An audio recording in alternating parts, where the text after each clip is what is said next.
Jimmy was second-guessing himself.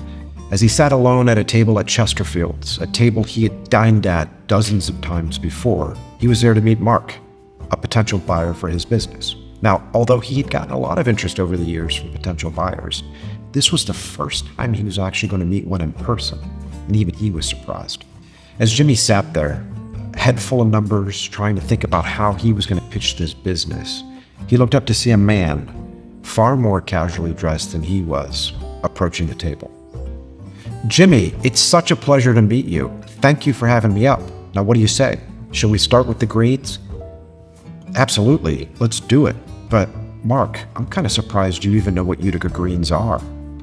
"Well, Jimmy, I've heard for years how famous Utica greens are, and I'm dying to actually try them." "Well, Mark, my first time was over 50 years ago, and I might be the only person here in Utica that hasn't gotten tired of them." "Jimmy, it sounds like you've been here your whole life. Tell me what that was like growing up here." "Yeah, I was born and raised here, actually. And this restaurant is famous for having invented the greens, but I don't know. I first experienced them in my mom's kitchen. My father worked for the railroad and really wasn't able to take us here. So thinking back, he'd probably be tickled knowing that I can come here anytime I want." "Your father sounds like a real hardworking man, Jimmy, just like my old man. But I'm not going to lie to you. If we went out to eat when I was a kid, it was because somebody else was paying." Over the course of the next 2 hours, Mark and Jimmy ate, talked, and laughed. Time really seemed to fly by. And all those numbers Jimmy memorized prior to the lunch proved unnecessary. Sure, they talked about business, but they spent a lot more time talking about background and family, goals, desires, what Jimmy might do if he does sell his business. As Jimmy walked Mark out to his car, he wondered, had he dropped the ball? I mean, he didn't even pitch his business, and he did a lot of talking. Maybe he was rude. Should he have asked Mark more questions? Either way, he had a wonderful time with Mark and was left with a great feeling about it.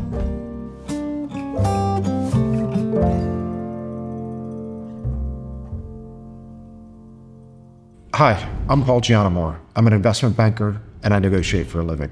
In today's dialogue between Mark and Jimmy, you'd be forgiven for thinking that meeting was a total waste of time. I mean, look, Mark gets in a car, drives all the way from Philadelphia to Utica, eats some greens, talks about hobbies, doesn't really ask many questions about the business, doesn't present an offer, doesn't talk about deal structure. I mean, he literally talks to Jimmy about what he wants to do with his life, where he comes from, what's his family like, what's his goals and aspirations, gets in the car and drives away.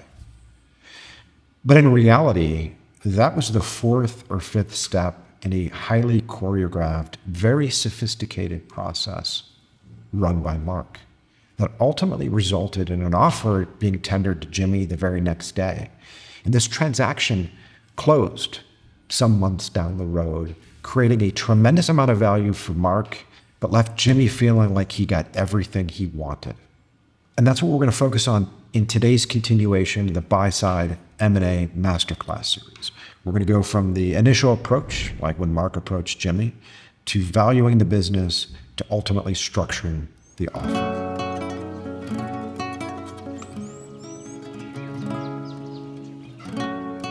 In the first installment of the Buy-Side M&A Masterclass series, we talked about simply whether or not making an acquisition is right for you. And today we're going to get you into the game. And I'm going to focus on the front end of the acquisition process, the sourcing and meeting of the potential seller, the valuation of the business, and ultimately the crafting of the offer. And traditionally in buy-side M&A, there's a tremendous amount of focus on technical skills, right? Valuation, financial and accounting due diligence. And there's not so much focus on psychology, negotiation, as well as building rapport with the seller. And so, as you know, I'm a sell-side advisor. I mean, I spent a couple of years on the buy side, but the extreme majority of my time has always been spent on the sell side. And that provides me some unique insight into the mind of a seller. So, for example, I do hundreds of meetings per year with sellers and buyers sitting down together and talking. I get to see how the seller performs. I get to watch how the buyer performs. But then I get to see the magic happen after the buyer leaves, and I get to talk to the seller, and I get to understand, well, that guy was a pompous asshole, this guy was super nice, so on and so forth. And I've been able to really understand what makes sellers tick, how buyers can put themselves in a great position, but also how buyers can completely shit the bed.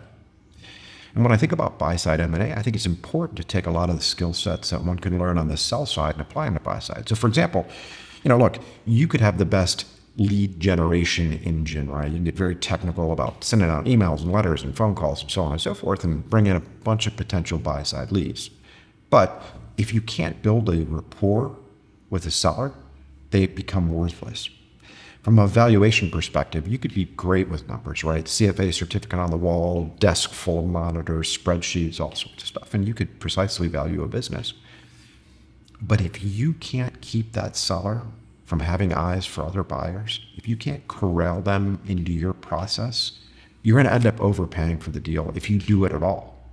So understanding how to do that is equally as important, and I would often argue more important than the ability to value the business.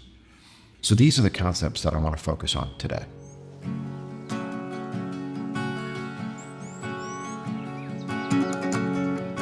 So let's go back to the conversation between Mark and Jimmy. So Mark is actually a very sophisticated business owner. He's got a degree from Stanford. He's got a degree from Wharton. He knows technology. He knows software. He's bought and sold many businesses. Right now, he owns a software business that focuses on the hospitality space. And he had grown that for some years, and then he decided now was the time for me to do an acquisition. And being skilled in acquisitions, he knew how to deal with sellers. He began his process with Jimmy months before he ever reached out to Jimmy. As the owner of a software business focused on hospitality, he really began to understand the various different players in the space and what their capabilities were. And he knew that it's a relatively narrow field. He's not in a business where there's 100 or 200 potential acquisition targets. He's in a business where there's maybe 5 or 6. So he did his research up front. He understood which various different businesses exist, what sort of capabilities they could provide him, but he made an important decision from the front end. He said to himself, if I do an acquisition, the acquisition has to work from a financial perspective on a standalone basis. I am not going to pay for synergies, right? And I'm not going to do a deal if I don't get synergies. I don't want to just buy another software company. I want to buy a software company that I can somehow utilize. And when he looked at the field, what he determined was not a lot of these companies provided him any sort of software code or technology that he could really utilize. But there were a few of them that had some really marquee accounts and would allow him to cross-sell his services into the hotels in which those companies are already operating. And so over the last few years, he kept stumbling upon Jimmy's business. So Jimmy's business focuses on point of sale and inventory control in hotel restaurants, right? It just focuses on the hotel restaurants as opposed to operating the front or back office as a hotel, whereas Mark's business focused more on front office operations. Mark looked at Jimmy's business and thought to himself, well, look, I can add on an additional suite of services, right? So now I can deal with the restaurants. But more importantly, Jimmy's got a lot, he's been around 30 years, I haven't. He's got a lot of great customer relationships at some really great hotel chains. He also has a small team of direct sales folks that have very deep relationships with hotels across the country. And these are folks that have worked for Jimmy for years and years and years. And Mark was doing a lot of online sales. He didn't have folks to go into a hotel in Manhattan. Jimmy had account reps that would go out into these hotels that had long-standing, deep relationships with management at a variety of hotels. So Mark began to think, I can buy this business. His software is not, Jimmy's software, by the way, is not outstanding, but it's operative. And maybe over time, I could take my skills and change the software offer, right? So that was one opportunity, but that wasn't a near-term thing. It was a longer-term value creation potential. But immediately, he could take Jimmy's software and add it to his suite of software. So to him, that made a lot of sense. But most importantly, getting the sales force with the deep relationships, which would allow Mark to really accelerate growth on his side. So he put Jimmy in tier 1. So this was a tier 1 target for him. He was going to focus a lot of effort on Jimmy. There were some other smaller software providers that did different things within hotels that he thought, okay, these are great tier 2 acquisition targets, and there were 3 of them. And then he found a few others which were like, hey, if I could really get these at a great price, like pay next to nothing for them, they're worth it. So those were tier 3. So what Mark did some months ago is sat down and he wrote a very personalized letter to each of the owners, right? He could have sent an email. It could have ended up in spam, or it would have been one of the 500 other emails guys like Jimmy get from search funds and private equity firms and other strategic acquirers, which again would likely have been ignored. So Mark wrote the letter. And he'd done research, so he understood the history of Jimmy's business, how Jimmy founded it. He knew who Jimmy's key people were.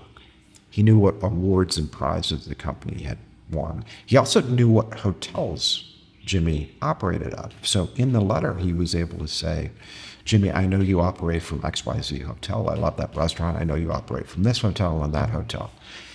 He's able to reference the accolades that Jimmy's business had earned over the years and demonstrate sincere interest. So when Jimmy received this letter, it was really hard for him to, he couldn't look at it and say, well, this is a form letter, right? Like this is some 20-year-old kid pumping these things out. No, he looked at it and said, okay, this is a guy who knows me. This is a guy who knows my business. So it was worth returning the call. So Jimmy showed up at the office one day and there's a FedEx pack on his desk. He opened it up, he read the letter, and he's like, man, this is different from all the emails I get from Cedar Fork Capital that says, hey, Jimmy, we love your business. We really want to get in this industry. You got 15 minutes to chat, or from a buy-side business broker. So Jimmy picked up the phone and he called Mark back. And he said, Mark, I got your letter.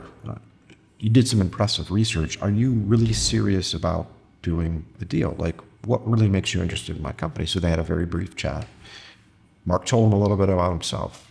I used to be in investment banking, then I went to private equity, but I've always been a software guy. So I've bought and sold some software companies. I'm in the process of growing mine, and I think there's some great synergies between our businesses, and I would love to chat with you about it. And Mark was elated to get the call from Jimmy, but he was also prepared. He had already prepared a non-disclosure agreement that protected the information that Jimmy would subsequently provide to him. But it even protected Jimmy from the fact that he was even having a conversation with the buyer. In the non-disclosure agreement, it said, hey, the fact that we're having this conversation, period, and that you know me is confidential. And Mark had that prepared. And he said, Jimmy, I really want to have a serious discussion with you, and I put together a mutual non-disclosure agreement. I want you to know that I'm serious, so I'm going to send it to you. So he got Jimmy's email and sent him the non-disclosure agreement, and then he set up another call. And they had a series of calls over the following few weeks, and Jimmy felt comfortable. There was a non-disclosure agreement. He liked talking to Mark. He thought Mark had a good personality. He thought Mark was smart. And Mark started to ask for financials. And Mark said to Jimmy, I realize you're busy running your business, and I would really like to dig into the details of your business to make a relatively quick decision, all right? You're a busy guy. I don't want to distract you. I've got a lot of stuff to do.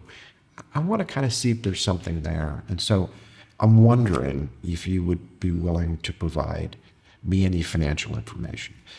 I don't want to see anything about your accounts. I don't want to see anything right now that you would be uncomfortable giving me. But if you have some financial statements that I could take a look at, because I can start to think about the economics of this deal. So what Mark did is he took control of this. He didn't ask Jimmy what Jimmy wants from a purchase price perspective. He also didn't provide Jimmy a massive request list. He had a telephone call. And he said, Jimmy, if I could see 3 years of financial statements, I don't need tax returns. If you have them, that's great. If you have internal financial statements, I'm happy to take a look at those. Maybe you use QuickBooks. If you have something that shows me your accounts, but something that's sanitized, right? I don't need to see the name of your accounts, but I'd like to understand the customer concentration of your business. How many hotels do you serve? Like I would imagine you serve Marriott, so that's a big chain. Do you have one account there, which accounts for 25% of your business? Or are you selling directly into individual hotels? He had a very, very casual and informal conversation No request list went out. It was just, hey, a couple of different bullet points. This will orient me and kind of give me a sense of how our businesses fit together, because I'm not really interested in doing a deal unless there's a cultural fit, a financial fit between the businesses. And I think you would appreciate that from me as well, Jimmy.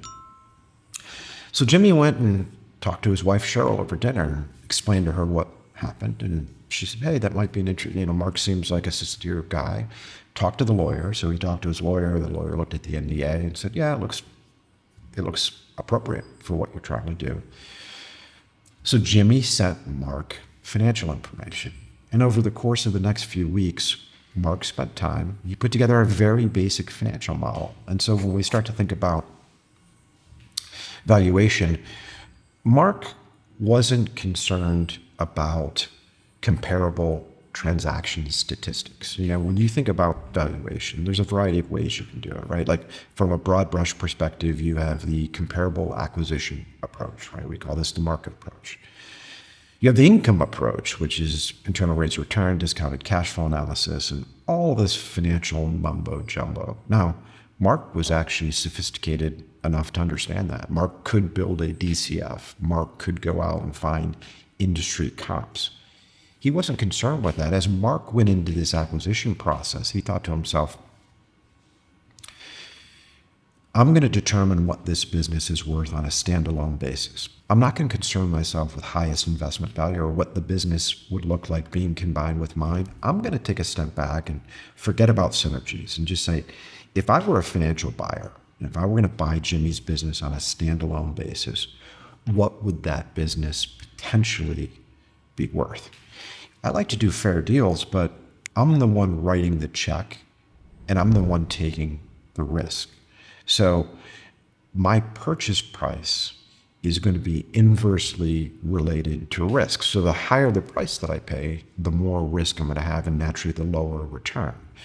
So I'm going to go into this with the mindset that as a buyer, I always need to be focused on decreasing my risk. Now, one of the unfortunate byproducts of that for a seller means lower price, but Mark couldn't concern himself with that. He needed to focus first on his risk profile. So instead of going out and talking to private equity firms and bankers and getting online and doing research as to what software companies trade for, he wasn't concerned about that. He was concerned about what that business would be worth to him. So he looked at the financial statements and the business was doing about $10 million a year. And it wasn't growing particularly rapidly. In fact, it was barely growing at the rate of inflation. It was growing at single-digit top-line rates. And he realized Jimmy's in his 60s. The business is kicking off almost $2 million a year in cash flow. So we've got Jimmy, who lives up in Utica, New York, conservative, generating $2 million per year. Jimmy wasn't trying to break anything, right? Jimmy wasn't going to go home, blow this thing up. That wasn't his goal. It was a lifestyle business for him that he literally founded 30 odd years ago when he was working the night shift at a hotel. So when Mark looked at the financials, he said, okay, a $10 million business growing at roughly 5% per year, $2 million in cash flow. If he focuses on software comparable acquisition statistics, this could have been a 10 times deal or a 15 times deal or even a 20 times EBITDA deal. But he, at this point in time, wasn't sure what Jimmy's expectations were. So he looked at that business and said, man, if I can buy this business for 5 times EBITDA, that's a $10 million purchase price. That's a slam dunk for me. That's really where I would like to be. And then he looked at it and said, at what point does the price get too high for me? So as he ran his numbers, he said, look, I could potentially go up to 10 times on this deal, but it really starts to squeeze my return. And again, Mark's not running discounted cash flow models here. He's doing bro math, right? He's got the napkin out. He's saying, okay, $2 million in cash flow. I pay 5 times for it. I'm going to get a 20% return. I don't know that I really want to go much above that. And could I potentially on a standalone basis get this up into the higher single digits? Sure. But 10 times or north of that, I don't think it really makes sense for me because quite frankly, I could take that cash and redeploy it into my business.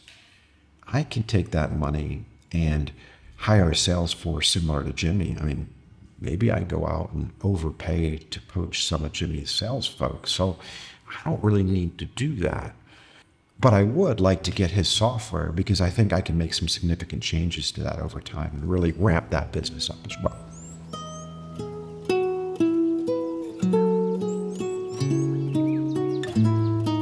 Now Mark has the basis to craft an offer. So he's doing all this work in the background, right? He had a couple of conversations with Jimmy over the phone. He received some financial information. And in his last call, he said, hey, Jimmy, I'd really like the opportunity to sit down with you in person so we can get to know each other. So while they were coordinating schedules, Mark sat down and actually drafted an offer. Now, from an offer perspective, you can do this a variety of different ways, and there's a lot of different names for offers, right? There's an indication of interest, which tends to be a one-pager. And an indication of interest is a very short, limited document that just literally expresses interest, right? Hey, I'm interested in buying your business for between $9 and $11 million, right? Oftentimes there's a range in an indication of interest because you're trying to gauge the other side. And in formal sell-side processes, this is what we typically deal with on the front end of the process, right? If we go out to 12 strategic acquirers and 25 private equity firms, we're usually not getting letters of intent. We're getting indications of interest because on the buy side, they're trying to test where the market might be. And on the sell side, we're also trying to test where the market is. So where are these indications falling? But Mark took a different approach. I mean, he wasn't in a competitive process. He had a direct one-on-one line to the seller.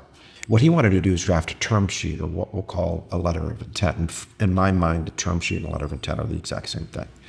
And those tend to be documents that range from 1 to 10 or 20 pages. I mean, they typically are a couple of pages. And they outline the rationale for doing the deal. And they talk about the terms. And I want to step away from Jimmy and Mark for a second and focus on the letter of intent. And I want to say, when I'm talking about letters of intent or LOIs, I'm talking to the U.S. market, because when I talk about binding or not binding, in certain jurisdictions, a letter of intent actually is binding. But broadly under U.S. common law, specifically if you say this is a non-binding offer, it's a non-binding offer. And again, I'm never giving legal advice. You, under no circumstances, should get involved in buying a business without competent M&A counsel. And I strongly suggest that you have competent counsel review even non-binding documents like LOIs so that you never put something in there that you regret. But a letter of intent, I mean, look, you can get online and pull up letters of intent. You can probably go to ChatGPT and pull up letters of intent. I'm not going to focus on the technical aspects. What I'm going to talk a little bit about today is what Mark did slightly different. So when Mark drafted his letter of intent, normally what you'll see is, typically a letter of intent would have an introductory paragraph and then say this letter establishes the terms by which we intend to acquire XYZ business or substantially all the assets of this business or the shares of this business for such and such price, and here's all the terms. Now, Mark knew he was dealing with a seller who had never been through an acquisition process before. Right. I mean, he talked to Jimmy about it on the phone, and Jimmy's just like, I've never really had any conversations with anyone about selling a business. So Mark said, you know what, I'm going to take a very casual, informal approach to Jimmy. And I'm going to write this thing in plain English. There's not going to be a lot of legalese on it. I'm going to draft a document where I am going to outline how excited I am, why this business makes a lot of sense from a rationale perspective. I'm going to talk about the purchase price and the structure. Jimmy, I'm really interested in acquiring all of the assets of your business. And I've come up with this purchase price, which I think is extremely fair to both you and I. And so instead of taking the very legal approach to this, he laid out the terms in the LOI and signed it and put it aside. Once he did that, he realized, I can just email this to Jimmy just to see how it goes. But I really need to build a rapport with Jimmy, and I want to make sure that I can validate some of my thoughts in the offer that I've drafted. Right? So I've got this offer ready to go. I'd like to hand it to him, But I really need to get into Jimmy's head. What does Jimmy actually want to do? I mean, does Jimmy want to sell his business? Does Jimmy want to sell his business to kind of stick around?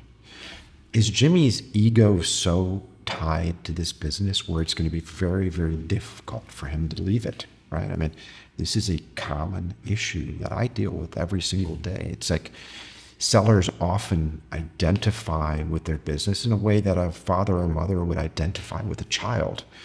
And to remove a seller from that business, there's an actual grieving process, right? We don't often think about grief, but we as humans face grief all the time. You know, the manager that we really love leaves. We're going to grieve that loss.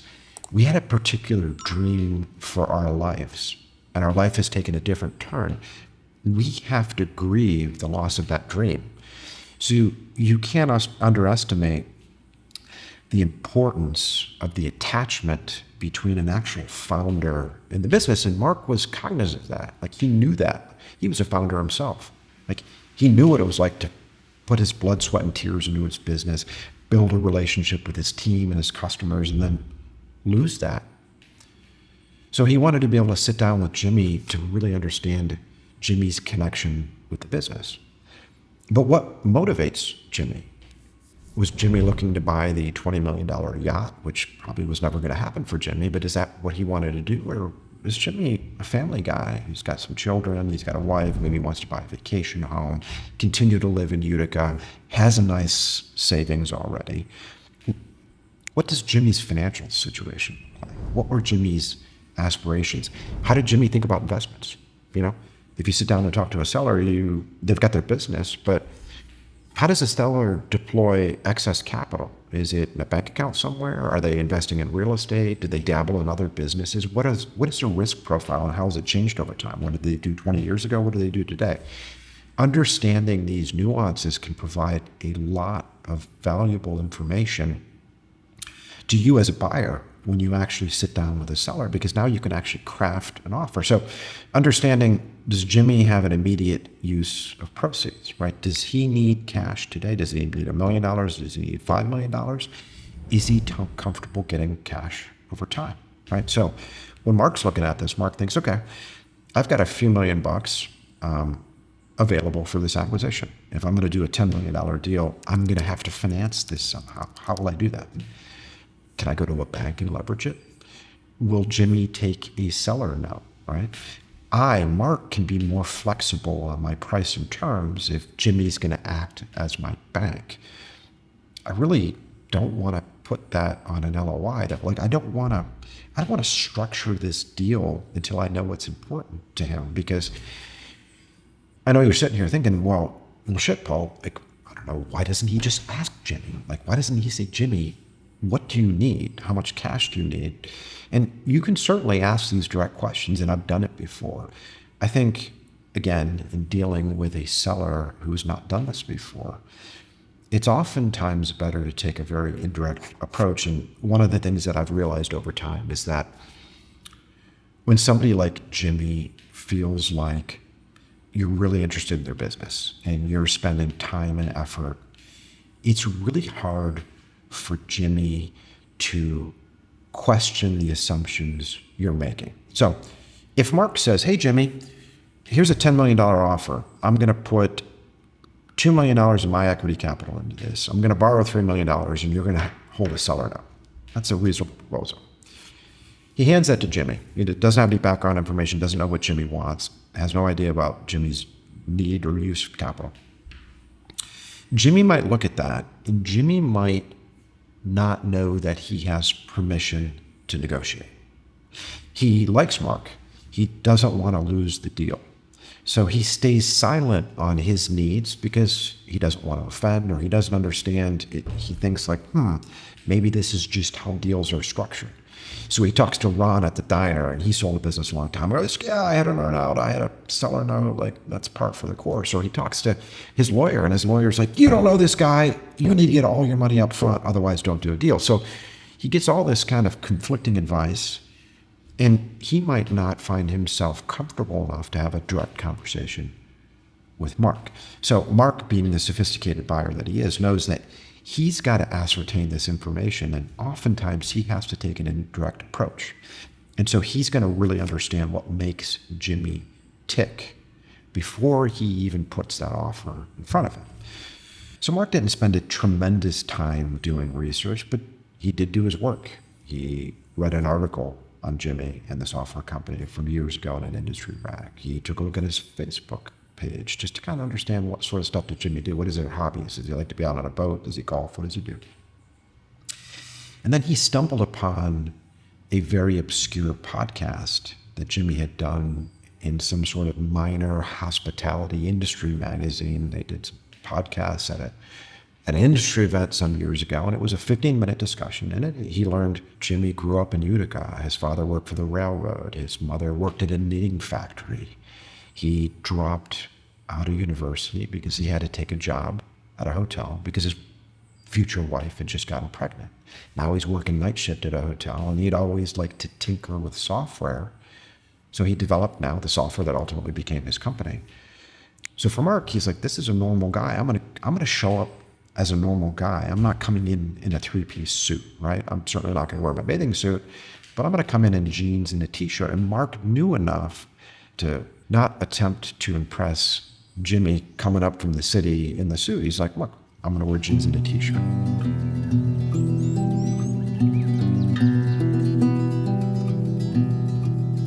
Now it's time for the face-to-face meeting. Mark's going to take the long drive from Philly to Utica. So he's got some hours in the car. Let's talk about what Mark knows, what Mark might be thinking about.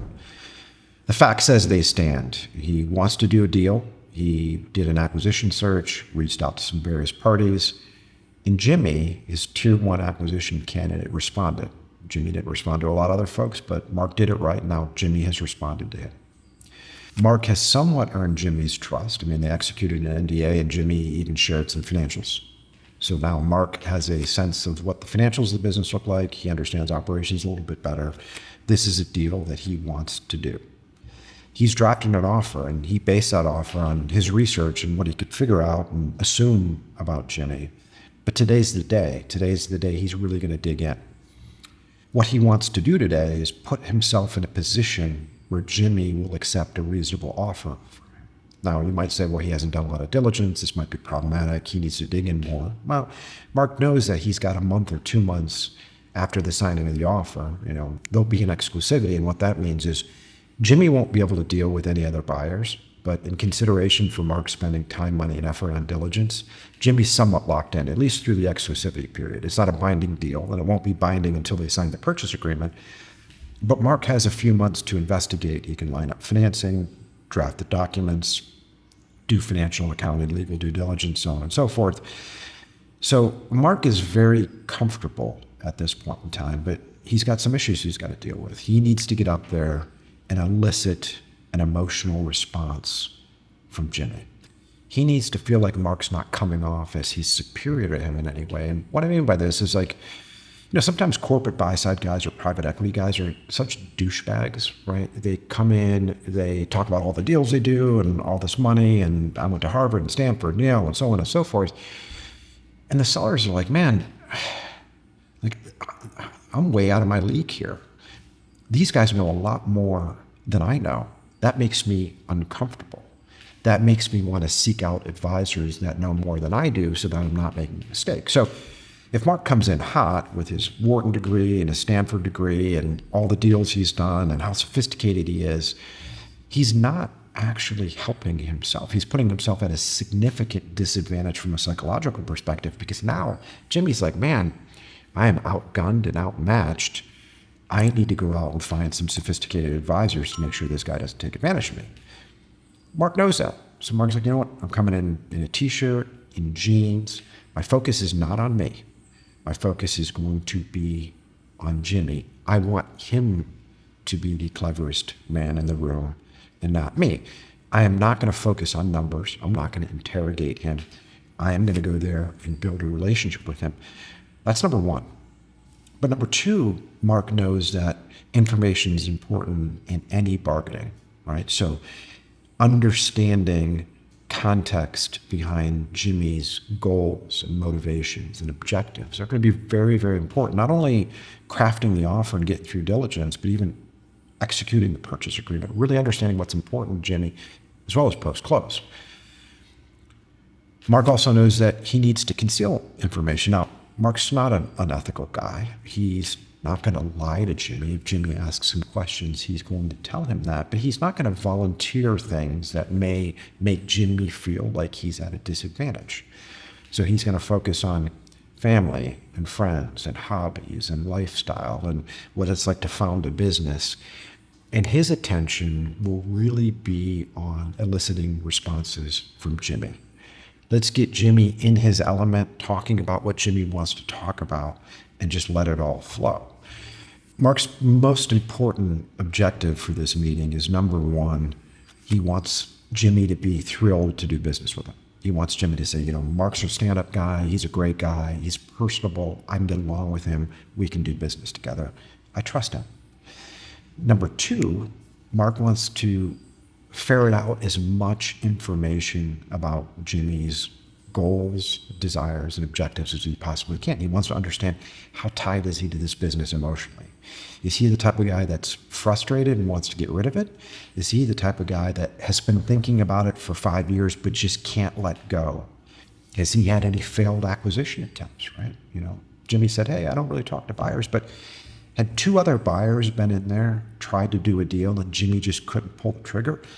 It's really good to know if that's the case, because now Mark can start to think about, I've got another acquisition that might be, it's not as good as Jimmy's business, but from a time and resource perspective, I might be better off focused over here. So understanding those sorts of things. And if, you're the type of person that goes in there and talks the whole time, and I think buyers sometimes think they got to go in there and sell a seller, right? And that backfires, I think, sometimes horrendously when you want to go in there and point to all the great things that you've done. I would be such a great partner and so on and so forth. Well, certainly a little bit of that makes sense, but when you're talking the whole time, like when stuff's coming out of your mouth, like I'm talking right now, I can't hear, right? So you're not going to be listening to the seller, which is a massive, massive wasted opportunity. So what Mark thinks right now, he's getting himself geared up. I got to be warm. I've got to be friendly. I've got to ask a lot of questions, but I shouldn't seem like I'm interrogating Jimmy. I should talk a little bit about the business from a high-level perspective. If there's any questions that I really need to know, I'm going to ask him. But listen, I don't need to get into the weeds here. That's for diligence. I'm going to save that. I want to get Jimmy talking. This is what I want to do. And this is how he amps himself up in the car, thinking about questions, thinking about Jimmy's interests, so on and so forth.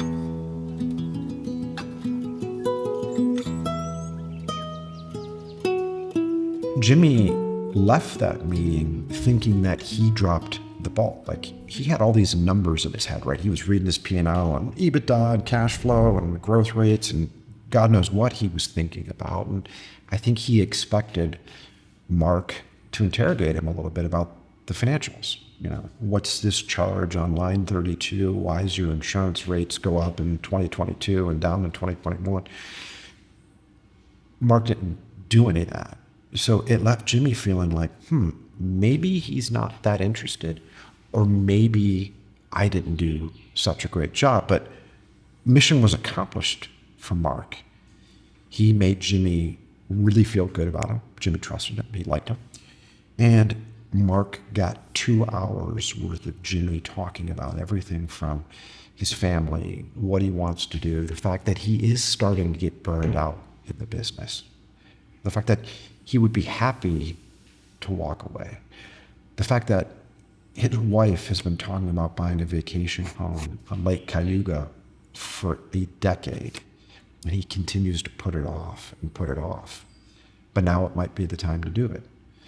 The fact that both of his children just had children of their own. So he's a relatively recent grandfather. He's got other obligations outside of the business. All of this sort of stuff helps Mark understand what his immediate need for cash is and his potential willingness to take a seller note. He talked to Jimmy about his investment philosophy. where does Jimmy tend to put his money? Is he out there buying Bitcoin and tech stocks? Or is he a conservative investor? Does he invest in real estate? How does he deploy his capital? And Mark was able to find out that Jimmy's actually a very conservative guy. He buys some real estate there. He's got a lot of money sitting in U.S. treasuries, which means he's not used to experiencing large yields. Like, he's okay with perhaps a decent coupon on a seller note. So it was mission accomplished for Mark. He definitely left Jimmy wanting a little more, but instead of dragging Jimmy out, he did a brilliant thing. He drove back to Philadelphia that day, and the very next morning, he revised his offer, put it in a FedEx envelope, and he attached a very nice handwritten note to the letter of intent that basically explained to Jimmy about how comfortable he is, how excited he is about this opportunity, how this is a perfect match. He went on in the letter, put it on the LOI, FedEx to Jimmy. So now Jimmy's not in a position to wait for this thing, right? Like, Jimmy's not like, I mean, he wondered after the lunch if Mark really was interested in the business or if maybe Jimmy dropped the ball, but Mark didn't make him wait for a week or 2 or 3 weeks. Mark was on it. Jimmy was thinking about doing a deal. This whet his appetite to be able to leave the burnout, spend time with his family.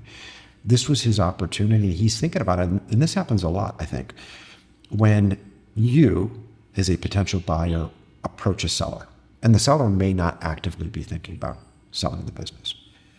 You approach, you talk about doing a deal. All of a sudden, the seller's like, man, I hadn't really given that any thought. I had been denying the awareness of my desire to sell this, whether consciously or unconsciously, and now I actually think about doing it. Now it's on his mind. It's fresh. And you have these sorts of meetings, and if you delay your response, he's going to think you're tire kicking, but he's already thinking about selling. So now he's either out talking to other buyers while you're tooling around, or he's out talking to advisors, and in that case, you're going to end up paying way more for the business. So it's important to move very quickly. You know, you're in control. Remember, I always talk on the sell side, the buy side, I always talk about being in control of the process. It's hard for a buyer to be in control of a formal sell side process, right? If I'm a sell side banker and I take a business out to market, it's my process. Now, a buyer might try to preempt, a buyer might try to wrest control of the process, but if I do my job right as a banker, I'm controlling the process. The same thing for you as a buyer. You're not in a formal process. Like, you've got a proprietary deal. You've got a seller with no advisor. There's no other buyers kind of waiting around. Think about how you can turn this into an orchestrated process, right? Think about how your deal flow engine works, your valuation processes, your offers. You can kind of put together your own little corporate development process and be ready for that. But in Mark's case, he was ready for that. He FedExed that letter to Jimmy, and Jimmy received it the next day. And it was a Friday when Jimmy received it. Jimmy went into the weekend, and on Sunday morning, he sent Mark an email, said, hey, thanks so much. It was really great meeting you. I got your offer letter. Let me digest this, and I'll get back to you.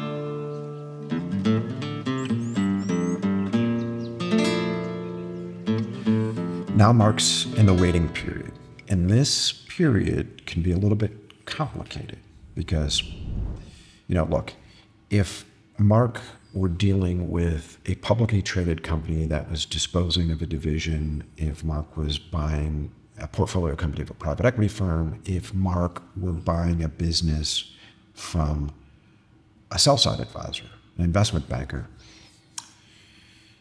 there would be some protocols that would typically be followed in terms of communication and offers and so on and so forth. But when you've got a seller who right now you're like, okay, he doesn't really have a lawyer, and if he does have a lawyer, it's certainly not an M&A attorney. He doesn't have an M&A advisor, and now he's looking at this offer in a vacuum. And he's calling his brother-in-law. And he's talking to his wife, who's been an elementary school teacher for 41 years and doesn't have any experience in that. She's critiquing, you know, syntax and grammar, perhaps.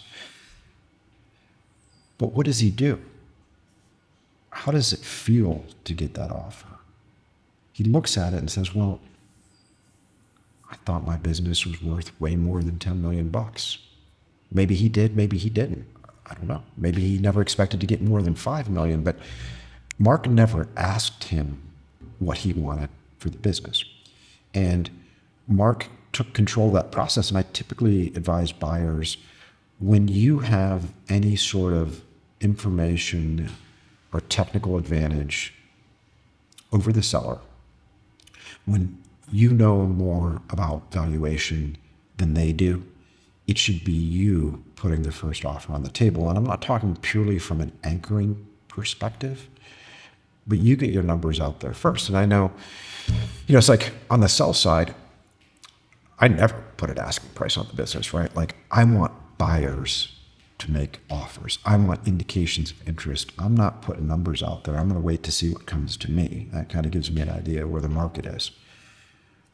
But on the buy side, it's very difficult when you wait for a seller or you ask a seller, because I got to be honest with you, I haven't met many people in the last 25 years who think that their business is worth less than it actually is. It's usually an order of magnitude, right? Like the guy with the $5 million business is sure it's worth 20 million bucks. And so now, if Jimmy thinks his business is worth 25 million bucks and he puts a $25 million asking price on the table, now you're negotiating, now Mark's stuck negotiating against his $25 million anchor. So anything that Mark puts on the table is going to be insulting. But in absence of Jimmy having said $25 million, there's no face to be saved, right? Jimmy didn't come out and say 25 million and the Mark's like 10. And now it's like, oh shit, we're so far apart. Now Jimmy has some time to accept, right? When I talk about, the principal investment, I talk about acceptance time. Sellers need time to reorient expectations. So what would typically happen here? Like if Jimmy expected $20 million for this business, he would initially panic and he would do one of two things. A pretty typical thing is be like, hey, Mark is a tire kicker and I'm wasting my time. And Jimmy would just be done with the process. Like he wouldn't even try to counter offer. He would just be like, that's it. This guy's trying to screw with me. Even though Mark's not. Actually, Mark put a very reasonable fair offer on the table. Mark's not trying to take advantage of this guy. But that could be a potential response. Sometimes, in a very rare occasion, the offer's for more than what the seller expects. And, you would typically expect a seller to jump on that, right? Like it's like if Jimmy thought it was worth $8 million and Mark put $10 million on the table, what you would expect is for Jimmy to be like, well, shit, that's $2 million more. I better sign this paper. It's not often what happens. What happens is a seller will look at that and say, well, how wrong am I? If I thought this thing was worth $8 million, this guy's putting $10 million on the table. Maybe I need to talk to somebody who knows more than me and him, because I think this thing might be worth $15 million. So as a buyer, it's very difficult to win, particularly right out of the gate. I think anyone that has experience dealing with sellers knows exactly what I'm talking about. So I think the best thing that you can do, in Mark's position, you're the buyer, is again, you have to think about your own economic parameters. I think before going into any sort of deal, you need to say, okay, here's what I would like to pay for this business. Here's the most I'll pay for this business. And then you have to determine what your initial offer is going to be. And, there's tons of debates as to what you should do. Should you come in at 50%? Are you guys going to do positional bargaining back and forth, meet in the middle, so on and so forth? I think the answer to that question, at least for me, and I think a lot of this comes from experience over time, I think you can kind of read the seller to a certain degree. You can kind of get a sense for, there's certain people out there who are going to bargain everything. And as buyers, I've seen this all the time. There's nothing worse than a seller that does not know when to stop negotiating. It's like every concession you make as a buyer is just an invitation to more bargaining, right? And that's a miserable position to be in as a buyer because the seller's never satisfied. The way I tend to personal style, the way I tend to handle this is like, look, I want to do a deal at 10 million. I would go up to 12 million with some structure in the deal, something to mitigate my risk, maybe an earn out, but I'd go up to maybe 12, 13, right? On the high end. Where do I need to come in? And so for me, from a personal style perspective, I would tend to come in slightly lower than the 10 million bucks. I might come in at 8 million, 8.5 million and be prepared to move up to 10 million. You always have to give yourself room. People don't feel like they've won unless they've bargained for something and gotten concessions. And so some of you, though, may look at that and say, Paul, I want to pay 10 million bucks. I'm going to go in at 5 million. And that would be an appropriate thing to do. It depends on how badly you actually want the transaction, what coming in so low may do to the seller and cause him to look elsewhere. In Mark's situation, he looked at it and said, well, this is a slam dunk for me at 10 million. I could pay 12, maybe 13, but at 10 million bucks, this is great. I think this is a very fair price for Jimmy. I don't want to come in too low because number one, I don't want Jimmy to shut down. I don't want him to ignore me. I don't want him to think I'm a tire kicker. I actually want to do the deal. I'm not out there to just buy cheap assets, and if I can't get it, whatever, I'll move on to the next one. No, this is strategic for me. So I want to put a fair and respectable offer on the table that I can talk about and substantiate with a straight face. So, in this case, maybe Mark went in at 8 million bucks. So Jimmy gets the $8 million offer. We have no idea what the heck Jimmy's thinking, right? We don't know if he thinks it's worth 5 million or 20 million or whatever. But Mark came in what he thought was a fair, reasonable price. Jimmy's got the offer. Mark's now waiting for the response.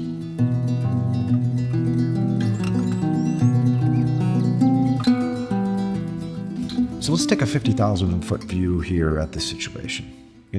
If you've watched the Sell-Side M&A Masterclass, you know that Jimmy's making all sorts of errors, right? At this point, he's dealing with one buyer.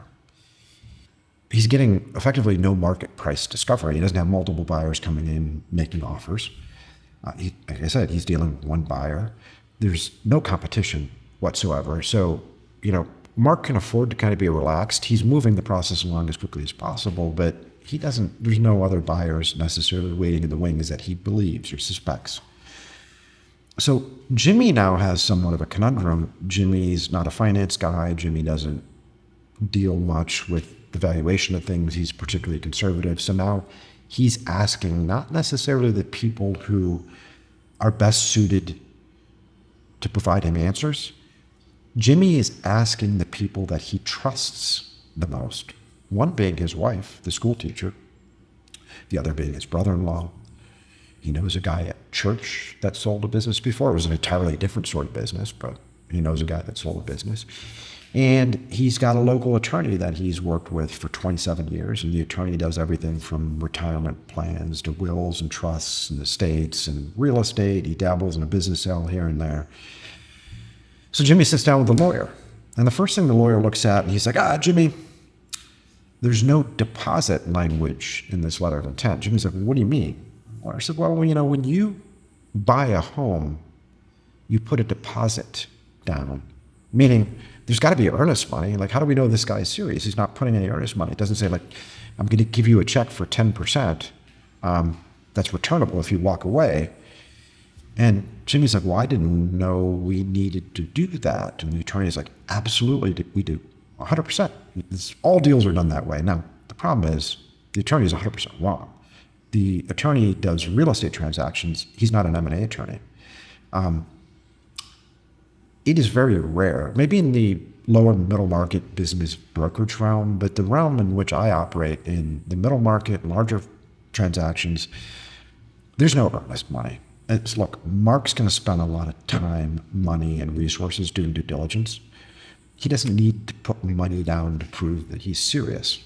So Jimmy's already getting I don't want to call it bad advice because, I think the attorney does have his best interests in mind, but not appropriate advice for the situation.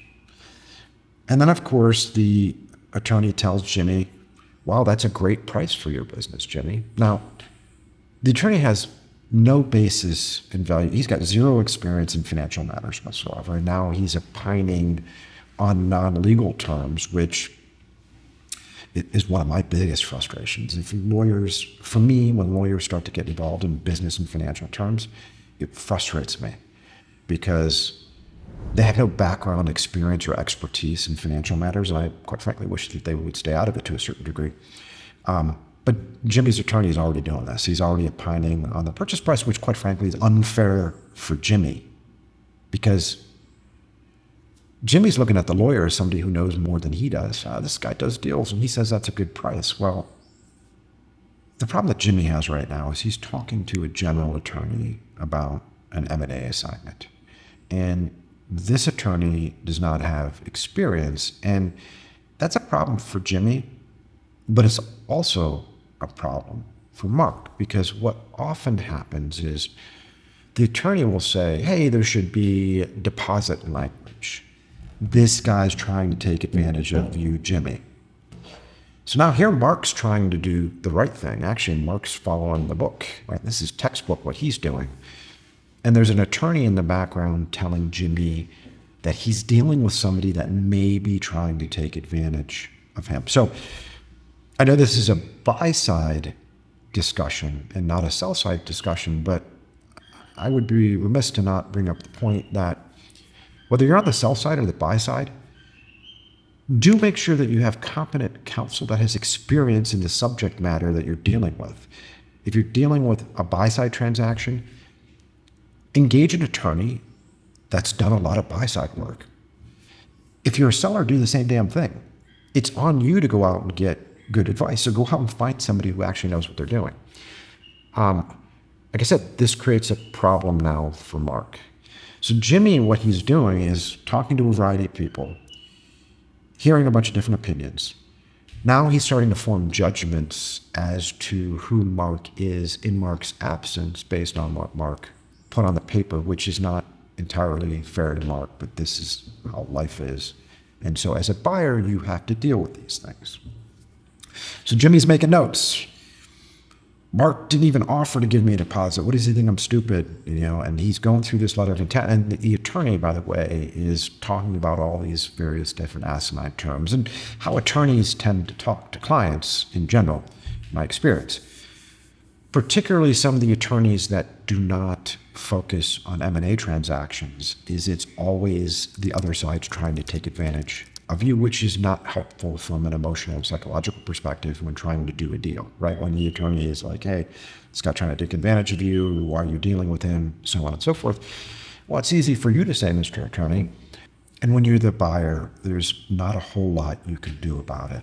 In situations that I've seen that are similar to this with Jimmy, it does make sense sometimes if you're a buyer to suggest a couple different sophisticated M&A attorneys to review documents on behalf of the seller, right? It's like, hey, Jimmy, you've never done this before. I've done this before once or twice, and I've learned some hard lessons that sometimes these attorneys don't really understand that. I know you trust your guy. I'm not going to tell you who to deal with, but you might want to find somebody who focuses purely on M&A because honestly, I'm not taking advantage of you. Honestly, this is what my attorney advises me to do, and this is practice and protocol. This is customary. This is the way that this works. Saying your attorney is a liar, I'm just saying that he and I might have a different opinion on that. So why don't you go out and maybe seek some other counsel? And at first blush, you think that's not going to work, but I have seen it work many, many times. I've seen sellers actually, they want to do a deal with Mark. They listen to him, and they're like, you know what? Maybe I will talk to somebody else. And then they talk to an M&A attorney, and the M&A attorney says, well, hey, listen, I'm not going to opine on price. That's something that you have to figure out. But as for the deposit, yeah, I mean, I love to see deposits, but it's not really customary for this particular type of transaction. In the world that I live in, I would typically get a written counterproposal, a response. That's not the world Jimmy lives in, and it's not going to be the world that you live in. You go out and you deal with Jimmy, he's going to talk to his advisors. He's going to talk to his friends. He's going to talk to his family. He's going to come up with his counter proposal, and it likely will not be in writing. And it's not going to be a formal counter proposal. It might be a cryptic text. It might be a random email, but likely what it's going to be is a phone call. Hello? Jimmy's going to call out Mark and say, Mark, I got your proposal. I appreciate you making the offer. Your offer is for much less than I expected it to be for. Okay, Jimmy, what did you expect it to be for? And again, I don't know how Jimmy's going to respond. In this particular case, Jimmy actually, true story, Jimmy actually wanted $10 million. Now, Jimmy's business, unfortunately for Jimmy, was dramatically underpriced had he gone out to a competitive process, but the $10 million made Jimmy happy. But when he called Mark up, he said, I really expected a lot more from my business. Now, Jimmy had the same problem. How does Jimmy respond to Mark? Does Jimmy just say $10 million and then they meet somewhere in the middle at 9? Or does Jimmy overstate his demands? Now, in this particular case, although Jimmy wanted $10 million, Jimmy knew he was negotiating. His attorney told him it's a negotiation. His wife's like, you got to have some backbone and really ask for more. So Jimmy asked for more. Jimmy, however, shot over the top. Jimmy responded with $15 million. That was Jimmy's ask. So Jimmy said, Mark, I really wanted more for this business. I expect, be around $15 million. And he troubled when he said that. Mark was paying very close attention to his language, body language, the sound of his voice. And Jimmy had a difficult time getting it out. With that hesitation in the voice, Jimmy had a hard time getting out. Mark picked up on that. So he was, on the one hand, frustrated when he heard the $15 million. On the other hand, he felt comfortable and relaxed because he knew Jimmy was negotiating. And these two find themselves engaged in positional bargaining, right? You say a number, I say a number, you say a number, I say a number, we both make concessions. There's a variety of ways. I'm going to tell you how this typically happens. Somebody wants $10 million for the business, somebody offers 8, somebody comes back at 12. If both parties are like Jimmy and Mark, they typically end up around the midpoint. Sometimes a guy like Jimmy will be iron-fisted and say, I want $15 and not a penny less. And then he's kind of blown the negotiations, right? Like, okay, well, I don't know what to do if I'm Mark. So you have to be prepared for sellers to respond in a variety of different ways. But for Mark, it was a good sign. Sure, he asked for more money, but he did it with hesitation. It was like, 15 million? Okay. They ultimately ended up getting to the point and agreed on $10 million.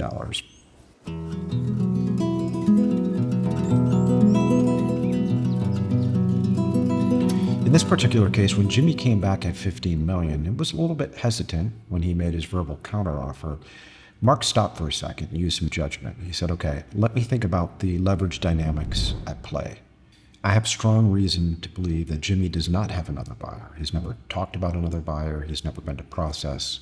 So I literally am the only buyer at the table right now. I've done my homework.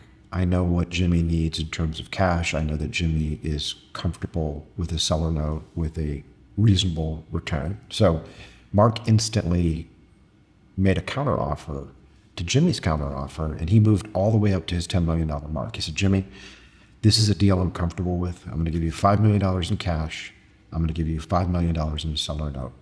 The $5 million in cash would handle the taxes as well as the lake home that Jimmy wants to buy for his wife, as well as the other things that Jimmy wants to do. And then the seller note over time would pay him a decent return. And then he stood pat. It was a potentially risky maneuver, but the way he looked at it was Jimmy really didn't want $15 million. He was bargaining. He didn't know where Jimmy wanted to be. He also knew that there was no other competition, and he has the ability, should Jimmy introduce competition at some point, he's got the ability to go up on his offer. He doesn't have the ability to move an offer down. So Ultimately, 10 million, 5 up front, 5 over time, stood pat, and then gave Jimmy the requisite amount of time to get comfortable with that and ultimately accept it, which he did. Now, one of the things that I think is very important is something that Mark truly understands, and it's something that I tell junior bankers all the time. Pay as much, if not more, attention to actions and behaviors than you do to words. Experienced negotiators know that actions and words need to be congruent. They need to be integrated. And when there's a dissonance or a disparity between somebody's actions and their words, that's when it raises some questions. And I'll give you an example. Say you're dealing with a seller who says, yeah, I'm really thinking about my business, but I'm not quite sure. And, if I get a great price, I'll do it. But, I'm kind of on the fence. And that seller contacts you every other day for a status update. Well, he said he's not that interested, but he's hounding me. So you've got the words, not interested. You've got the actions every 24 to 48 hours. I hear from this guy. He's either not being truthful to you, but more likely he's not being truthful to himself. This is oftentimes not an overt deceit. He's actually denying awareness of his own desires, and those are being acted out, right? He's saying, I'm not interested, but he's doing something different. Juxtapose that to the seller who says, yeah, I'm not really that interested. Maybe I would do it if I got the right offer, but I'm not really interested. And then you don't hear from the guy. Right? He doesn't call you. He waits to see what you're going to do. The language, the words, and the actions are far more congruent there, and I would give more weight to that. Inevitably, when you deal with sellers that are not out in a formal process, that do not have advisors, the problem for the sellers and the problem for Jimmy is he lacked that shield, per se, meaning he lacked the ability for an advisor to trial balloon things. Had he had somebody there who was able to negotiate on his behalf, even if he wasn't running a full process, that individual may have been able to have a conversation with Mark and say, hey, Mark, listen, you're 8 or 8.5, super low, buddy. Jimmy really wants 15 million for this. Where can you go, right? Would you do 13? They can trial balloon things in a way that would come off as a very weak position if Jimmy did it. And when I think about human nature in general, when I talk about actions and behaviors, I think innately as humans, we know that competition increases value. You don't have to be a negotiating expert for that. I mean, just think about anything you've ever tried to buy, right? You wanted to buy that bicycle you saw on Craigslist, and you call up the seller and it's $100. And he's like, yeah, but I've got a couple other buyers that are in there. You better move quick. There's no other buyers, right? Especially if the guy says, yeah, there's a lot of other buyers, and he's calling you 4 or 5 times. I mean, he's demonstrating through action. Sellers will often throw around the other buy. I mean, I hear it all the time. I mean, every seller out there has got multiple buyers. Every seller, think about it. Every seller that you go out and talk to has probably received emails and phone calls from other potential buyers. And as we know, most of that will ultimately turn into nothing. But in their mind, they've got 100 people banging down their door. I've heard sellers say, yeah, I got an offer on my business. What was it? Well, some guy wants to talk to me. Well, that's not an offer. So it's very easy for sellers to throw around, I've got other buyers. I've got 2 other buyers that want to buy this. You can listen to their words, but how you really understand the meat behind that is their actions. If I've got a bunch of other buyers, but then I'm hounding you, calling you, emailing you, wanting to know the status on you because I'm concerned about you and I don't want you to miss this opportunity, it's a pretty good indication that you are likely the only buyer at the table. But again, as humans, we know competition increases value, and it's an easy thing. It's cheap. It doesn't cost the seller anything to say, yeah, there's other buyers.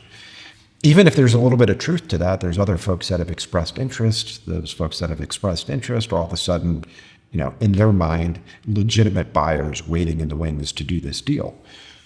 So as you commence your buy-side process, I would highly advise you to go back and watch the Sell-Side M&A Masterclass, the first one that we did, because a lot of that advice for sellers, you'll be dealing with the exact opposite of that. In the buy-side process, you're going to deal with things like, leverage is bilateral, right? Buyers have leverage, sellers have leverage. In this particular case, Jimmy didn't have a tremendous amount of leverage. Like he didn't really understand what his business was worth. He didn't hire any advisors. He didn't go out to a competitive process. I would imagine that Mark was not the only viable buyer for that business. One could argue that, maybe there was a large strategic that would have looked and said, that technology, that sales force, those customer accounts, $2 million in cash flow, I can easily pay 10 times, if not 15 times for that business. And now we're talking about a $20 or $30 million deal, and Jimmy sold it for 10. So, Jimmy did himself a disservice by not running a competitive process. And Mark ultimately helped influence that decision. Mark was personable. He built a rapport. Every commitment he made, he lived up to. And he started to build a track record of credibility in Jimmy's mind, which I think is important. And I think if you're a buyer, you have to be careful to not do anything. And again, this is always subjective. You never know what's going to trigger this, but you want to just keep yourself, it's a survivor round, right? You want to keep yourself in the game, and you want to keep the seller from seeking out any other buyers. If we go back to the original private equity survival guide, I did 1 and 2, and I talked about how the private equity guys do it. Now, I don't suspect you will take the exact same path as they will in terms of money and resources thrown at sellers, courtside, at the Bulls, dinner at Gibson's. But you can spend time. You can wine and dine these guys. You can certainly make them feel special, that you only have eyes for them, and likewise they should have only eyes for you, because the more they get invested in the process with you as a buyer, the more difficult it will be for them to talk to other buyers. So those aspects of kind of courting the seller are very important for you as the buyer.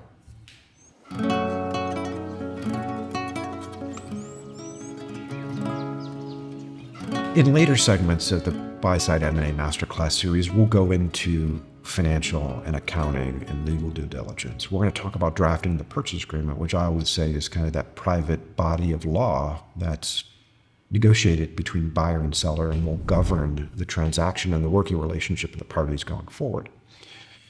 But for our purposes today, we've kind of taken Jimmy from, initial discovery all the way through acceptance of the letter of intent. Again, we'll be talking about their future together at some point in a later episode, but for now, I want to go back over some very key points.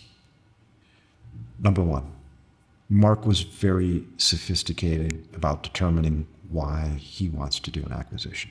The guy wasn't trying to boil the ocean. He didn't go out and contact 200 different companies.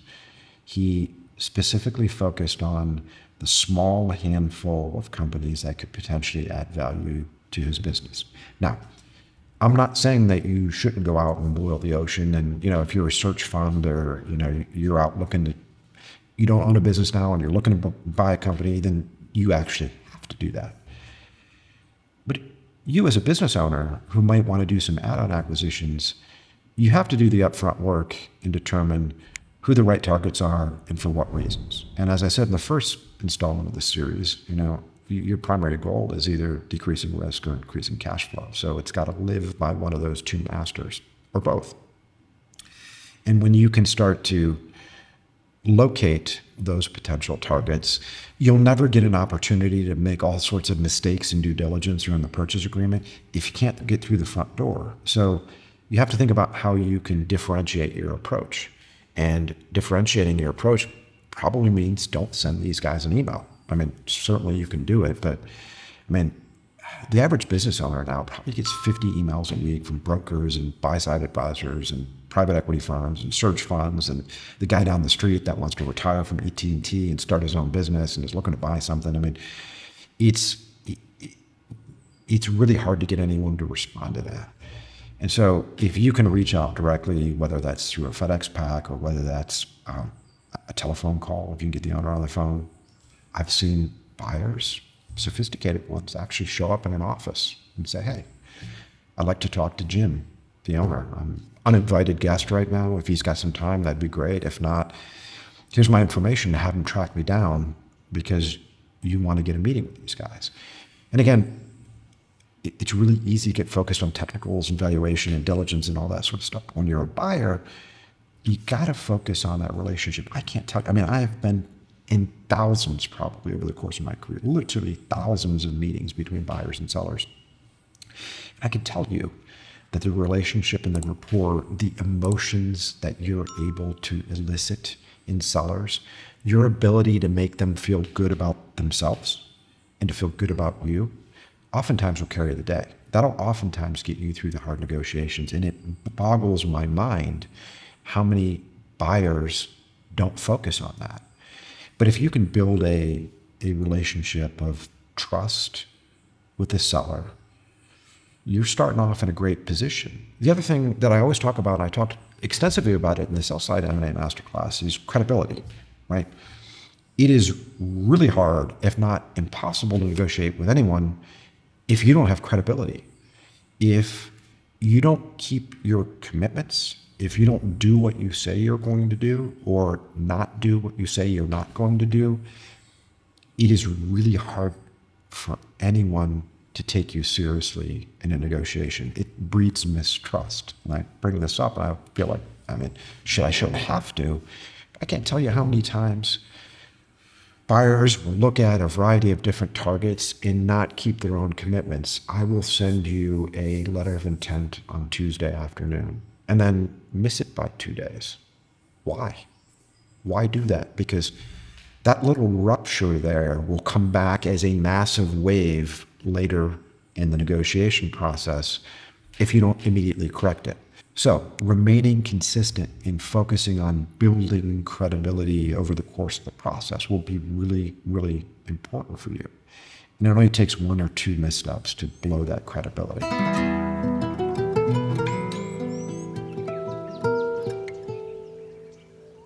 We saw Mark focus on information and the asymmetrical nature of information in a bargaining scenario.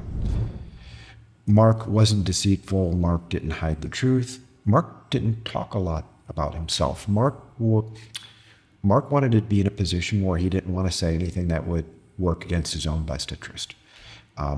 This is the best way to do that, is not say a lot.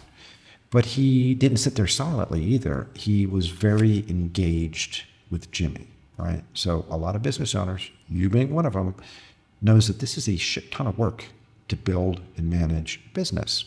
And as business owners, we're all suckers to a little flattery here and there. And so if you can understand what makes the seller tick and have that constructive conversation with him, not only are you going to be building rapport, but now you can get information. And there's a great way to do that indirectly in conversation. And get as much information as you can up front. Remember, if you're sophisticated, right, whether you are a buyer or a seller, you know that you're never not negotiating. You know that from the very first phone call, email, letter, sit down, what have you, negotiations have already begun. There is the concealment and ferreting out of information. There's the building of credibility or the destroying of credibility. There's the assessment of leverage factors, right? So you always need to keep in mind that you are molding perceptions from the very first second you deal with a buyer. Everything that you do is under a microscope. There's things that you will say and do that will ultimately offend buyers that will boggle your mind as to why, but it's going to happen. And why I say this is because, I've sat at so many of these meetings where buyers will come in and talk about all their accolades and degrees and all sorts of stuff. And like I said earlier, not only does that make the seller feel like there's a disparity between you and them in terms of abilities, in terms of knowledge, information, perhaps resources, it's just kind of a douchebag thing to do, right? And it sometimes can turn people off, and you do not want to do anything. It's like you're trying to like herd this little, like trying to get this little raccoon to eat out of your hand. The last thing you want to do is make any sudden movements. And so do keep that in mind. Negotiations start literally, I know this sounds like a negotiation cliche, probably it is, but I mean, they literally do start from the first second. So you need to be cognizant of that.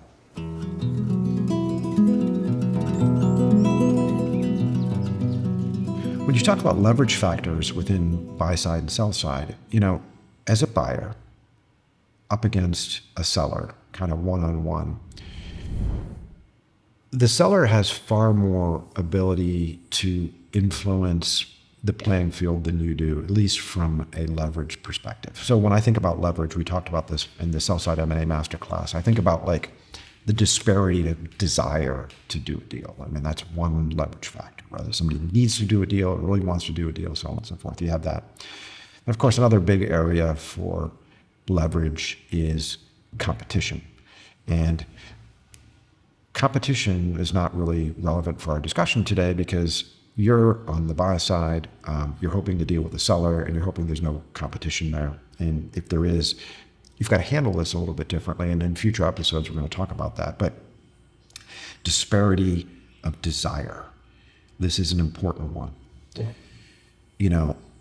I said earlier that you should pay just as much attention to behaviors and actions as you do words, right?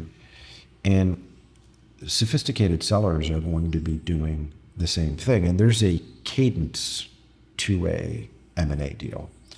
And one of the best ways to inoculate yourself, you don't want to be like Moby Dick with the big whale. It's like, look, you need to set yourself up in a position where you have options, right? So try to get yourself optionality up front. So Jimmy's not the only game in town, right? You've got other companies, and they might not be as enticing, but if the price is right, they can be just as good of an investment. So optionality is important. Also, your transference of desire. I mean, I have seen everyone from private equity guys to corporate executives to individuals out there that get so sucked into wanting to do a deal. I mean, the sellers basically got them eating out of their hands. So you need to establish the rules of the road before you go out and start to do this. And what I mean by that is determine what it is you're willing to buy and not buy, figure out those targets, get yourself optionality. So now you're not like, okay, there's only one girl at the dance, right? No, there's multiple girls at the dance. Then think about what it is you're willing to do and not do. And this really comes down to financial metrics. You have to think about what territory are you not willing to go to?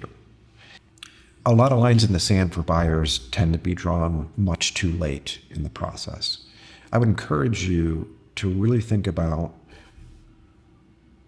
what you want to pay for the business, what you're going to offer up front, and then where you won't go a penny above no matter what happens. Like, you will not be enticed because, again, I talk about in the Sell-Side M&A Masterclass, the first one and the second one, incrementalism, right? So let's do a little mental gymnastics here, shall we?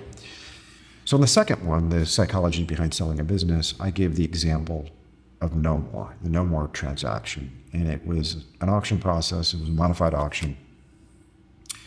And we found ourselves in a position, I was on the sell side, of course, where the price that we wanted was deemed astronomical. And from the starting point of where all the buyers were, none of them were going to get there. Like, there's no way we're going to ever get to any sort of price like that. Okay, fine. We ultimately ended up selling it for exactly that price.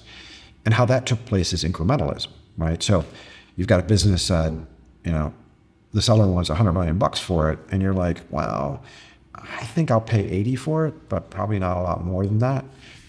You start at 60, now you find yourself at 80, and then you're like, maybe 82, 84. And then before you know it, there's a very narrow gap between what they want and what you want. Maybe they've come down a little bit, but as that gap narrows, it becomes very difficult for you to resist, because now it's not like you've moved from 60 million to 90. You just moved from $85 million to 90, and that's not that big of an incremental change. But you're so far off the mark from where you originally wanted to be. So it's important from a cognitive perspective to not get sucked into the whole incrementalism. Now, chances are, if you're doing a proprietary deal and you're dealing one-on-one with a seller, you're going to have positional bargaining, right? So in a formal process, what we do is we run up the price. You bid 50, and then we ask you to revise your bid, and then you're at 55, and then next thing you know, you're at 60, and then 62, and you're like, holy shit, how did I get here? That's incrementalism, and that happens from iterative bid rounds. That's a formal process, and that's the beauty of it. It works. When you're dealing one-on-one with a seller, you're probably not going to find yourself in a situation where you offer 10 million for something and then the seller says 11 million and you say, okay, I accept 11 million, and the seller says 12 million, and back and forth. No, you're going to offer 8 and the seller is going to say 15, and you're going to try to narrow that gap. So incrementalism doesn't hit you the same way when you're dealing one-on-one with a seller, but you can very easily find yourself justifying things that you would not have justified with a calm, cool, unemotional mind, an analytical mind at the front end of the process. I see it every single day. In fact, I make my living based on this premise. So it is real, it is live, and it is well in all M&A deals. So as a buyer, draw that line in the sand up front and actually respect yourself. Meaning, like, you will have more respect for yourself as a deal maker if you make rules that you live by. Like, you make a lot of rules that you bend, at some point you quit respecting yourself as a deal maker and you get bad deals. So my advice to you, again, where am I stopping? And I don't care what happens, I'm not going a penny over this. And I say penny over, I mean, if it's a penny over that, do a penny over that, but use your brain here.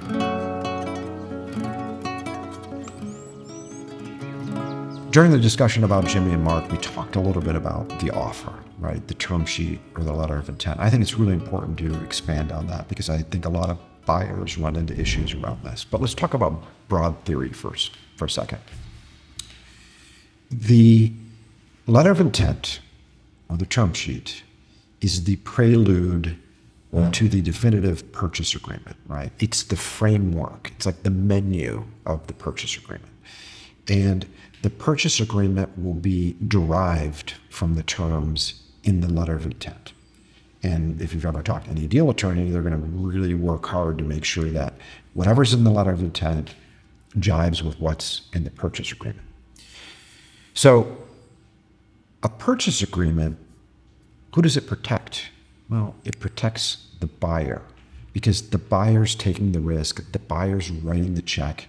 The purchase agreement, I mean, in a lot of ways, I wouldn't mind being a seller and just selling a business with a bill of sale, right? Like, as is, where is, sign, give me the money, and I'm done. But that's not the way it works.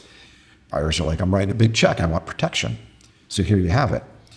And when I'm on the sell side myself, I want expansive, extensive LOIs. I want all the terms in there. I want to know what the indemnification clauses look like. I want to know how long representations are going to survive for. Like, is it going to be the statute, 18 months, a year, 2 years, 5 years, 10 years? I want to know all those sorts of things. I know that as a seller, one of my highest leverage points in a deal is immediately the second prior to signing the letter of intent. I know that whatever I need to ask for, I need to ask for it now, because once I sign the LOI, as a seller, I am locked in. Now, I'm not locked in perpetuity, but I am in an exclusivity period. So now I've got to tell all my competition, bye-bye. That's a problem for me as a seller because I don't have any leverage now. Like, so I'm locked in with this buyer. And if the buyer is silent on certain things, so now I've taken this thing off the market, I've told sellers I've told buyers get lost. I'm mating now with one particular buyer, and during diligence, the buyer's like, you know what? We need a special indemnity clause of $5 million. We need, you know what? This indemnification provision is going to be extremely expansive, so on and so forth. Now, sometimes they find stuff in diligence, and there's a reason for that. But if we were silent on it in the letter of intent, is the buyer really retrading? Right? Is the buyer actually really doing anything wrong? Like, so for example, if sometimes on European deals more so than U.S. deals tend to be a little bit more precise in certain manners, but a lot of times in European deals, there will be reference to maybe a portion of the purchase price held in escrow. Okay, great. That's pretty standard. But is it really an escrow or is it a holdback? Like, who has that money? Is it in a bank escrow account, or is it is the company holding that money back? Where is it going? And is it contingent upon anything? And so if we're not clear in the letter of intent, there's a lot of confusion.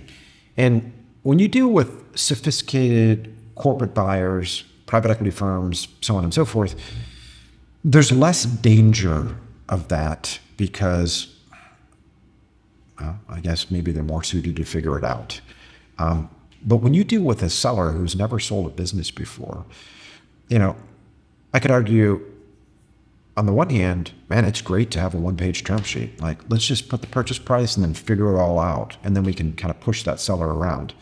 And as a matter of fact, that was my general operating principle for some time.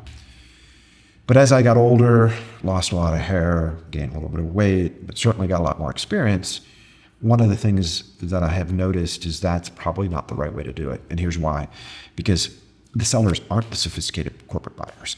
And if the letter of intent is silent on something that's a necessity, something that it will be in the purchase agreement, it is your fault, Mr. Buyer. It is your fault that you didn't mention it in the LOI. They're not going to say, oh, you know what? Damn it.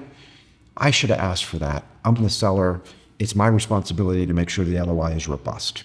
That's not what they're going to say. What they're going to say is, you tried to screw me.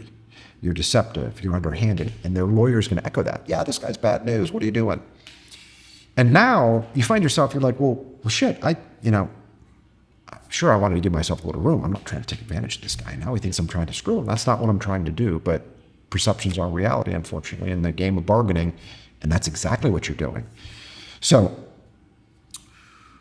those of you who are more experienced, take more poetic license with the LOI, for sure. For you newbies out there, if this is your first acquisition or second acquisition and you're still kind of getting wings, I think it's really important to kind of go long on the LOI and get those terms in there. Talk about like what indemnification provisions look like. Talk about survival reps and warranties. Go into perhaps what the reps will look like. What does the seller actually rep into? The more expansive you are and you can get them to agree to it up front, the less problems you'll have. And granted, while it shouldn't be the seller, right? The seller has the leverage prior to signing the LOI. The seller should be demanding that stuff. I don't know. I think sometimes it might put you in a better position, because I think the thing that's really frustrating for buyers, especially newer buyers, is to do a lot of work and spend a lot of money and then, have a $12 million deal fall apart because there's disagreement about $500 in monthly rent for the facility that you don't even want to lease. And the seller thinks you're trying to screw him, and he's only going to deal with people who don't lie. And he can't live with you and he can't trust you. I've seen it.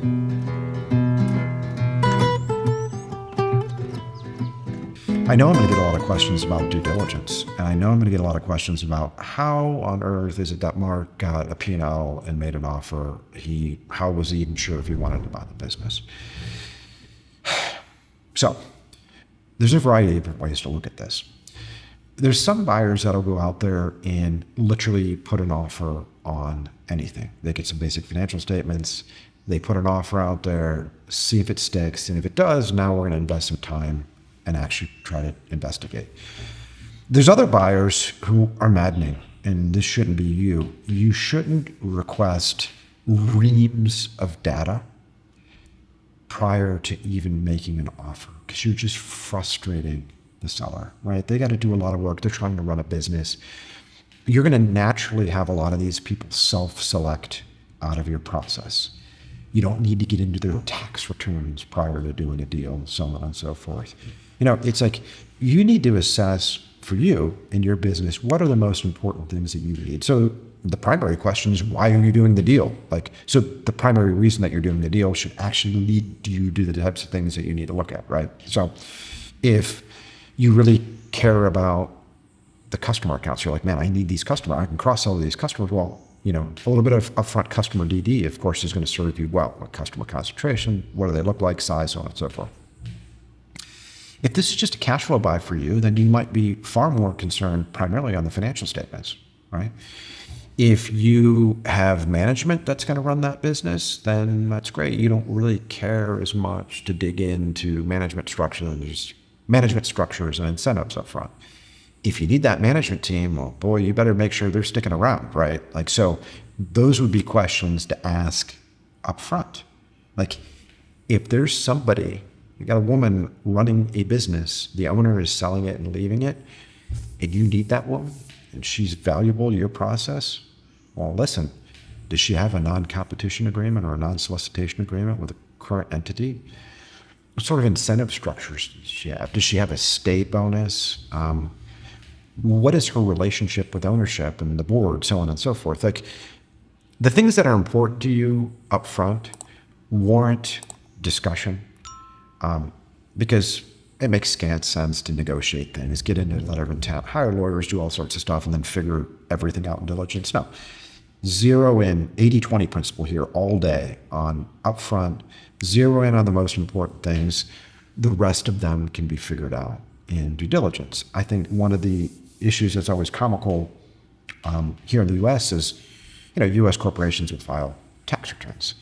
And, there's always debates as to, so for me, like a real M&A process, you're not providing tax returns to any buyer outside of actual due diligence, right? Like, one buyer is going to see that, and that's going to be the buyer that's in diligence, or unless you have multiple buyers doing diligence at the same time. But preliminarily to that, that's not going to happen.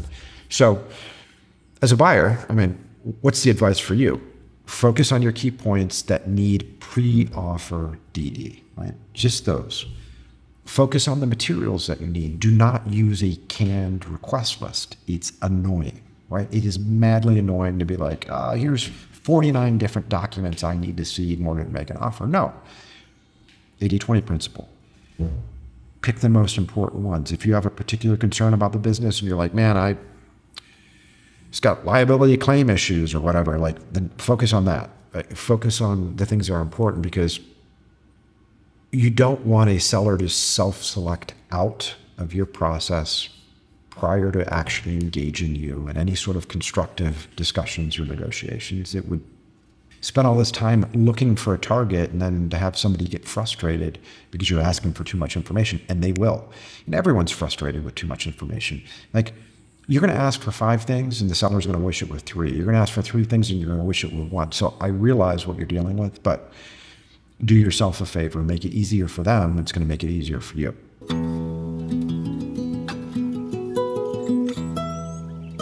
Another point we talked about was Mark's valuation of Jimmy's business. And we did some basic bro math, and I want to talk a little bit about valuation.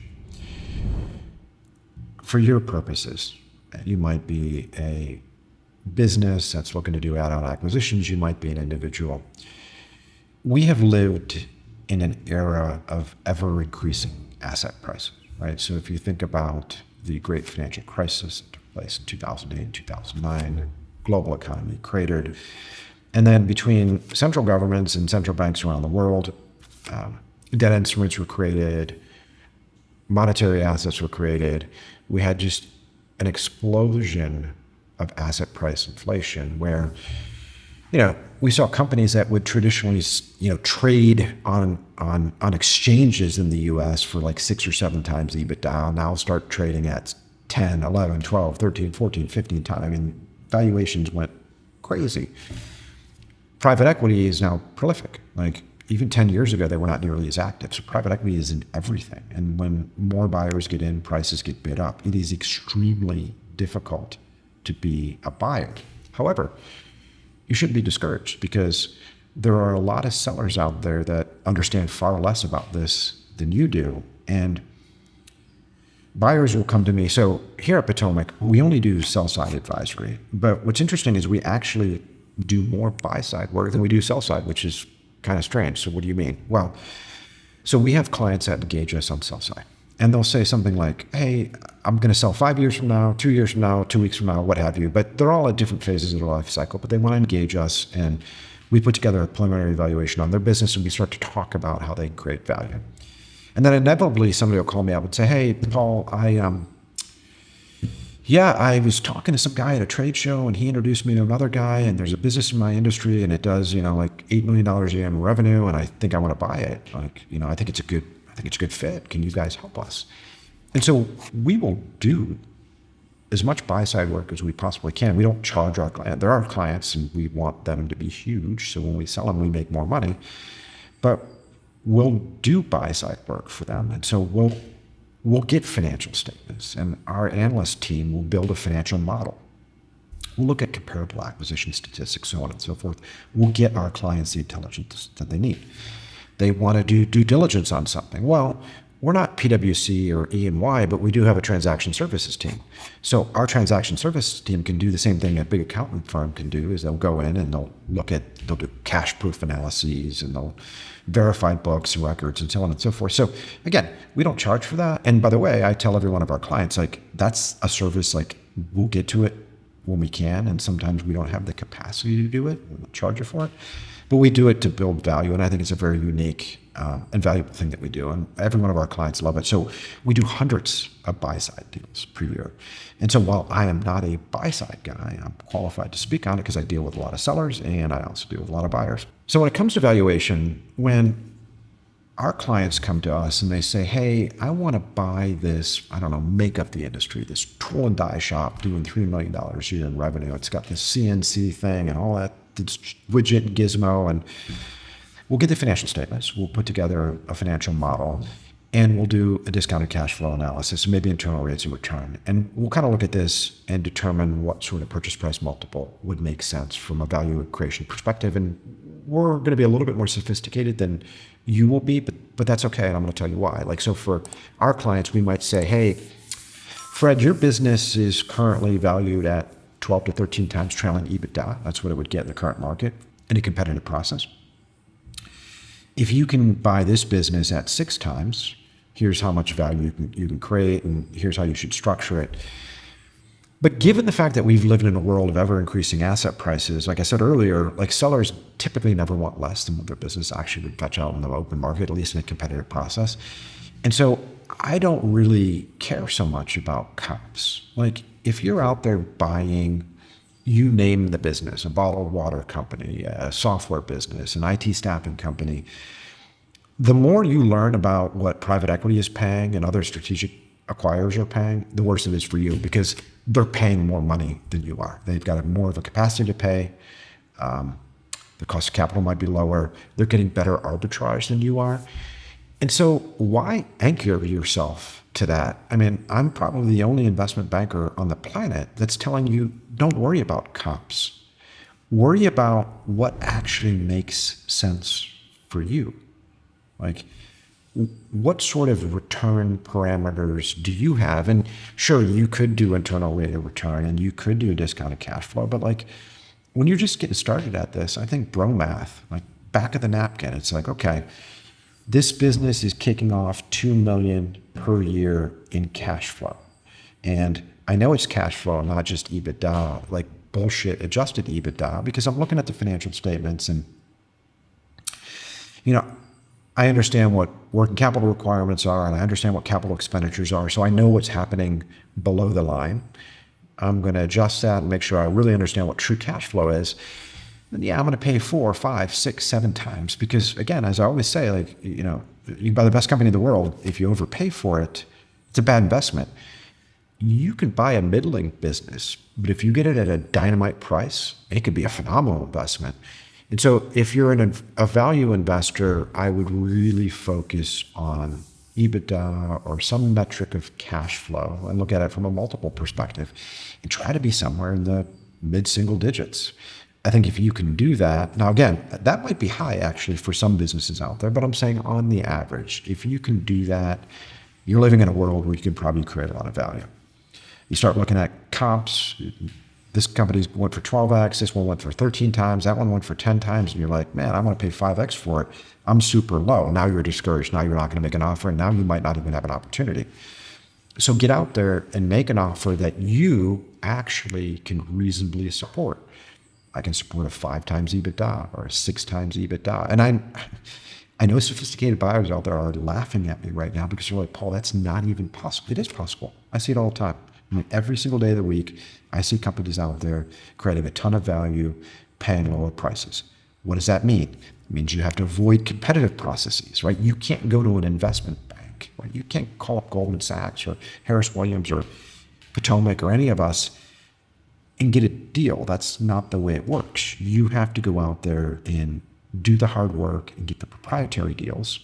You have to find the sellers who are potentially ignorant of what's going on in the market, or maybe they're not ignorant, but maybe they've fallen so much in love with you and your company and your culture and the business that you built that they're willing to actually leave money on the table to do a deal with you.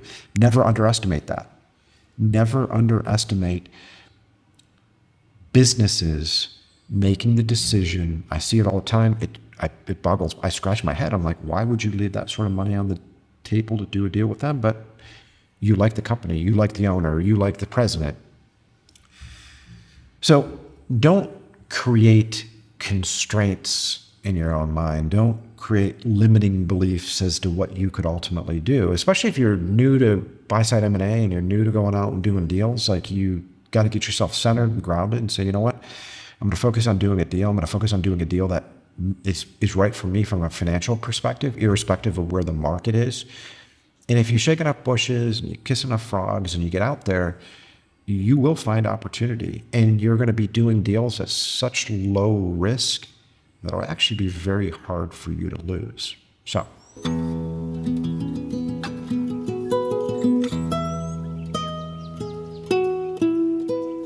we covered a lot today with the example of Jimmy and Mark. I hope that provided you a little context and background in the dynamics of the one-on-one negotiation between buyer and seller. In upcoming installments of the Buy-Side M&A Masterclass series, I'm going to get into due diligence. So what happens once Jimmy signs that letter of intent? Now it's time to due diligence. There's finance, accounting, cash proof analysis, so on and so forth. We're going to talk about that. And then we'll also at some point talk about the drafting and negotiation of the definitive purchase agreement. So is it a stock deal? Is it an asset deal? And then what are all the provisions in this private body of law that's negotiated between buyer and seller? And of course, because this is the buy side, I'm going to be focusing on this from a buy side perspective, and I'll also be doing this in the sell side M&A Masterclass series from the sell side perspective. Here at Potomac, we love to kill it for our clients. And I think that education is the cornerstone which allows our clients to make the best decisions for themselves. The more you can understand about the nuances of how strategic acquirers work, how the operations of private equity firms work, and the psychology and the tactics of an M&A transaction, the better you're going to be when it comes time to pull the trigger. If you own a business and you're being contacted by strategic acquirers, search funds, private equity firms, and you're trying to size up what you might do, take a step back and give us a call. We'll help you forge a plan, whether that exit is a year from now, 5 years from now, or 10 years from now. We'll help you think through a plan that is specifically tailored to your financial goals and objectives. So please contact us directly. I've put a link to the contact form in the description of this video, and you can also contact me directly on LinkedIn. And feel free to share this masterclass series with somebody who you think might benefit from it. Again, I'm Giannamore. Thank you for joining me today, and I'll see you on the next one.